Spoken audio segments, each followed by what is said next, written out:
"You're nothing but a nuisance," my sister snapped. My mom added, "This family would finally have peace without you." I didn't argue. I just walked out. That was last weekend. Today, I woke up to 19 missed calls. I, 26M, thought I knew what family meant. I was wrong. Last weekend started like any other. I drove 3 hours to Mom's house for what I thought would be a regular family dinner. My sister was there with her kids, and the atmosphere felt tense from the moment I walked through the door. Mom barely acknowledged my greeting, and my sister gave me that look she'd perfected since we were teenagers, the one that said I was already annoying her just by existing. The evening went downhill fast. I offered to help with dinner, but Mom waved me away dismissively. I tried making conversation with my nephew about his soccer team, but my sister cut me off mid-sentence, telling me he needed to focus on his homework.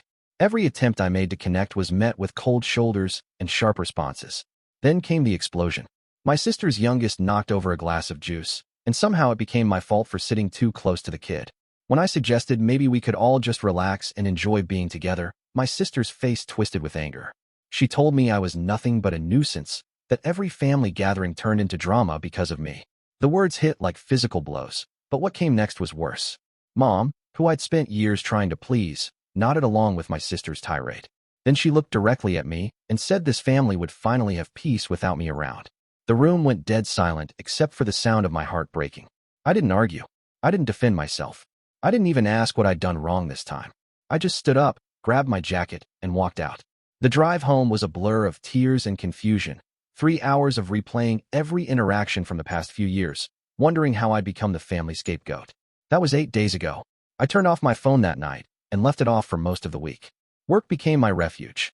I threw myself into projects, stayed late, came in early. My coworkers noticed the change, but didn't pry. I wasn't ready to explain how my own family had basically disowned me over spilled juice and years of accumulated resentment I apparently hadn't noticed building. This morning, I finally turned my phone back on. 19 missed calls, 12 from Mom, 7 from my sister. The voicemail started apologetic but grew increasingly frantic. My sister's first message was barely audible through her tears, begging me to call back. Mom's messages evolved from awkward apologies to genuine panic. I almost deleted them all without listening, but curiosity won. The story that emerged from those desperate voicemails was like something out of a dark comedy. Apparently, my absence had immediate consequences. My sister's husband, who usually stayed out of family drama, had witnessed the entire confrontation. He'd kept quiet that night, but over the next few days, he started asking pointed questions about how they treated me. My sister tried to brush it off, but he wasn't having it. Then came the real kicker. Mom had been bragging to her neighbors about her successful children, my sister the teacher, me with my engineering degree and stable job. Mrs. Patterson from next door asked how I was doing, mentioning she hadn't seen me around lately. Mom, apparently forgetting what had happened, launched into her usual proud mother routine. Mrs. Patterson seemed confused. She told Mom that I'd stopped by her house earlier that week to check on her after a minor fall she'd mentioned on Facebook. I'd brought groceries and spent an hour fixing her wobbly porch railing. Mom was stunned.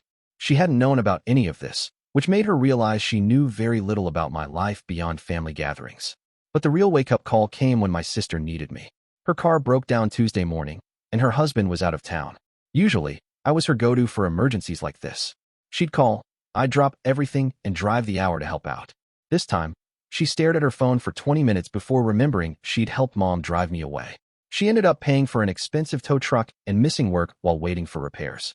Her husband returned early from his business trip when he heard about the situation. He sat her down and asked when she'd become the kind of person who treated family like garbage. The breaking point came Thursday night. Mom had been getting increasingly anxious about not hearing from me. She called my workplace, and my boss mentioned I'd seemed different lately, quieter, more withdrawn. He asked if everything was okay at home because I'd been working unusual hours and seemed to be avoiding going back to my apartment. That's when it hit her. In 43 years of being my mother, she'd never once considered that I might have feelings about how I was treated. I was just supposed to absorb the criticism, the dismissive comments, the constant sense that I was somehow disappointing just by existing. My sister's husband had apparently delivered an ultimatum. He told her she needed to figure out why she felt the need to tear down her only sibling, someone who'd never done anything but try to be helpful and included. He was questioning what kind of values they were teaching their kids by treating family members like convenient targets for frustration. By Friday morning, both Mom and my sister were in full panic mode. They'd driven to my apartment building, but the security guard wouldn't let them up without my permission. They'd called my work again, but my boss had gotten protective, telling them I was handling important projects and couldn't be disturbed. The final straw came when they reached out to some of my friends, trying to track me down. My buddy Jake was less than diplomatic. He told them exactly what he thought of families who drove away good people, and mentioned that I'd been staying at his place because I didn't want to be alone with my thoughts. Listening to these voicemails, I felt a mix of vindication and sadness. Part of me wanted to stay hidden, let them stew in the consequences of their choices. But another part, the part that still loved them despite everything, felt bad about the genuine distress in their voices. I called Jake first. He answered on the first ring, relief flooding his voice when he heard from me. I told him I was okay, just needed time to process. He updated me on the family situation. Apparently, my sister had shown up at his apartment yesterday evening, looking haggard and desperate. She'd asked him what kind of brother I was, what our friendship looked like. Jake, never one to sugarcoat things, had given her the full picture. How I'd helped him move 3 times without being asked. How I'd spent my vacation days helping him through his divorce. How I never missed important events and always remembered birthdays. How I was the kind of friend who showed up without being asked when life got tough. My sister had broken down crying in his hallway. She realized she couldn't remember the last time she'd asked about my life, my job, my relationships, my dreams. She only called when she needed something, and somehow I'd always been available. Update 1. I decided to meet with them, but on my terms. I suggested we meet at a neutral location, a coffee shop halfway between our cities. Mom and my sister arrived looking like they hadn't slept in days. The conversation was awkward at first. They both started talking at once, apologizing and making excuses. I held up my hand and told them I needed them to listen first. For maybe the first time in my adult life, I had their complete attention. I explained how I'd felt like an outsider at family gatherings for years. How every conversation seemed designed to highlight my shortcomings or differences. How I'd started dreading visits because I knew I'd leave feeling worse about myself. How their comments last weekend weren't shocking. They were just the final confirmation of something I'd been sensing for a long time. Mom cried when I described how lonely I'd felt, sitting at family dinners surrounded by people who seemed to barely tolerate my presence. My sister looked genuinely shocked when I mentioned specific incidents, times when she dismissed my opinions, interrupted my stories, or made jokes at my expense that weren't really jokes. But I also told them about the relief I'd felt this week. How peaceful it had been to not worry about saying the wrong thing or accidentally annoying someone. How I'd reconnected with friends who actually enjoyed my company. How I'd realized I'd been walking on eggshells around my own family for years. My sister broke down completely when I asked her why she seemed to dislike me so much. Through her tears, she admitted she'd been jealous. While she'd struggled with postpartum depression after her second child, I'd seemed to have everything figured out. Career, apartment, independence. She'd resented my freedom while feeling trapped by her responsibilities. Mom's confession was different, but equally painful. She admitted she'd been projecting her own frustrations onto me. Dad's death 5 years ago had left her feeling lost, and somehow I'd become a target for emotions she didn't know how to handle.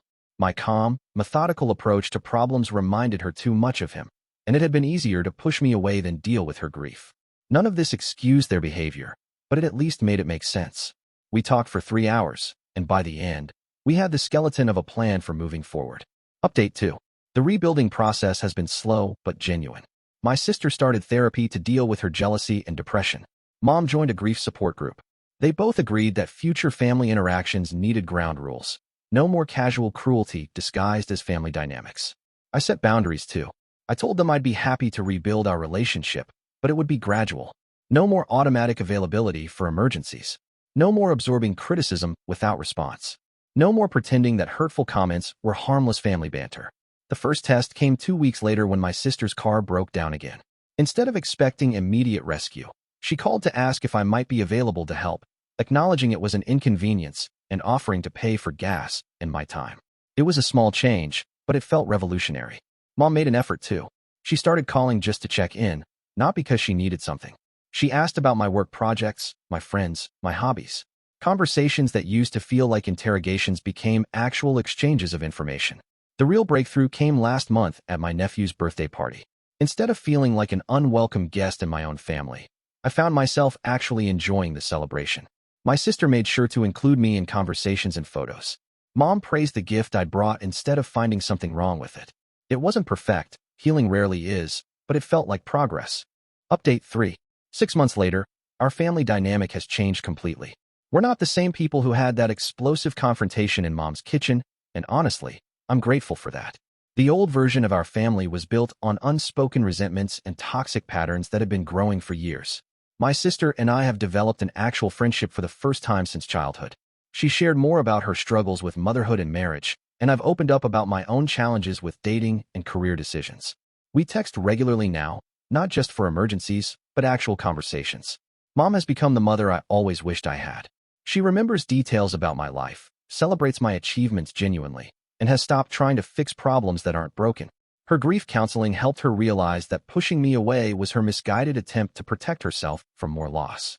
The irony isn't lost on me that the worst thing they ever said to me, that the family would have peace without me, actually led to the most peaceful family relationships I've ever experienced. Sometimes you have to lose something completely to understand its value. I still maintain my boundaries. I'm not available for every crisis, and I don't tolerate disrespect disguised as family closeness. But I also don't hold grudges about the past. We're different people now, building something healthier from the ruins of what came before. The 19 missed calls that terrified them taught us all something valuable. Family isn't just about blood relations or shared history. It's about choice, respect, and genuine care for each other's well-being. We choose to be family now in ways we never did before, and that makes all the difference. Last weekend, I went to Mom's house for dinner again. This time, when I offered to help in the kitchen, she smiled and handed me a cutting board. When my nephew knocked over his drink, we all just laughed and cleaned it up together. No drama, no blame, no tension, just a family sharing a meal and actually enjoying each other's company. Sometimes the best revenge is simply refusing to accept treatment you don't deserve, and then watching people realize what they almost lost forever.